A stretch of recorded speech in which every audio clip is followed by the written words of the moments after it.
Welcome to Telangana welcome నేను మీ రాజు. ఇన్ని రోజులు జస్ట్ ఆస్కింగ్ అని చెప్పేసి ఇటు ఎన్డీఏ ప్రభుత్వం పైన కావచ్చు, మోడీ పైన కావచ్చు, తర్వాత ఎవరైనా సనాతన ధర్మం గురించి మాట్లాడితే మరి క్రిస్టియన్ అయినటువంటి ప్రకాష్ రాజ్కి ఏమైతుందో తెలియదు. కానీ ఇన్ని రోజులు మాత్రం నేను మౌనార్కుని, నా మాట నేనే వినను అన్నట్టుగా కూడా ఇతరుల మీద లేనిపోని అబండాలు వేసేవాడు. ఈ రోజు తీరా చూస్తే తనే కటకటాల పాలయ్యే వరకు తెచ్చుకోవడం అనేది జరిగింది. సో ఈ మధ్య కాలంలో నటుడు ప్రకాష్ రాజ్ కు నాన్ బేయబుల్ అరెస్ట్ వారెంట్ జారీ చేశారు. ఒకే వ్యక్తికి ఒకటి కంటే ఎక్కువ ఓటర్ కార్డులు ఉండకూడదనే ఎన్నికల నిబంధనల్ని ఉల్లంఘించారనే కేసులో వారెంట్ జారీ చేయడం అనేది జరిగింది.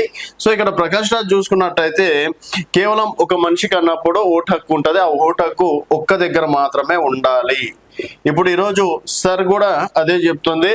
యాక్చువల్గా ఒక మనిషికి ఒకటే దగ్గర ఓటు హక్కు ఉండాలి, రెండు చోట్లలో మూడు చోట్లలో వెయ్యకూడదు అని చెప్పేసి అది రాజ్యాంగం స్ఫూర్తి. మరి 24 గంటలు రాజ్యాంగం గురించి మాట్లాడి రాజ్యాంగాన్ని ఖూనీ చేస్తున్నారని చెప్పేసి పెద్ద పెద్ద మాటలు మాట్లాడే ప్రకాష్ రాజ్ కి తనకి ఎన్ని ఓటర్ కార్డులు ఉన్నాయి ఆ మాత్రం తెలియకపోవడము అది తన అవివేకం అని చెప్పేసి కూడా చెప్పుకోవచ్చు.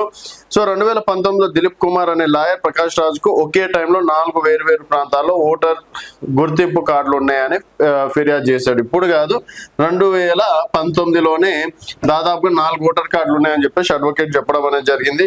ఒకటి ఎక్కడెక్కడ ఉన్నాయంటే కర్ణాటక, 2 తెలంగాణ, అలాగే 3 తమిళనాడు, 4 ఆంధ్రప్రదేశ్. సో ఈయన తమిళనాడులో తమిళ సినిమాలు చేసుకోవచ్చు, కర్ణాటకలో మలయాళ సినిమాలు చేసుకోవచ్చు, ఇంకేదైనా సినిమాలు చేసుకోవచ్చు, కానీ ఇట్లా ఓటర్ కార్డులు ఉండడం ఏంది అని చెప్పేసి కూడా అవాక్ అవుతున్నారు. సో మొత్తానికి ఈ అంశంపై బృహత్ బెంగళూరులో మహానగర పాలిక అధికారులకు కేంద్ర ఎన్నికల కమిషన్ కు ఫిర్యాదు చేసిన ఎలాంటి స్పందన రాలేదు.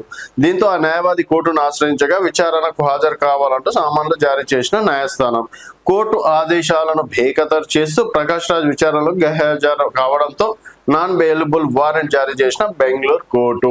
మరి సార్ ఇప్పుడైనా సరే వెళ్తాడా, లేకపోతే ఇది కావాలని మోడీ కుట్ర లేకపోతే బీజేపీ కుట్ర అని చెప్పేసి అంటాడా, లేకపోతే మళ్ళీ నా ఎదుగుదలను చూసి ఓరలేకపోతున్నారా అంటే ఈ మహానుభావుడు ఒకసారి పోటీ చేయడం అనేది జరిగింది.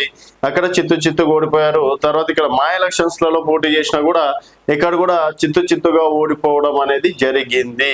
సో మొత్తానికి అసలు అర్థం పర్థం లేదు ప్రకాష్ రాజ్ మాటలు మాట్లాడే కన్నా ఫస్ట్ తన గురించి తను తెలుసుకోని తర్వాత జస్ట్ ఆస్కింగ్ అని చెప్పేసి వేరే వాళ్ళని అడిగితే బాగుంటుంది అని చెప్పేసి ఎన్ని రోజులుగా ప్రకాష్ రాజ్ కి ఎవరైతే సపోర్ట్ చేస్తున్నారో ఈ విషయంలో మాత్రం ఇలాంటి వాడని చెప్పేసి ముగ్గురు వేలేసుకుంటున్నారు. సో మొత్తానికి ప్రకాష్ రాజ్ త్వరలో ఊసలు లెక్క పెట్టడం ఖాయం అని చెప్పేసి మిగతా నాయకులు చెప్తున్నటువంటి మాట.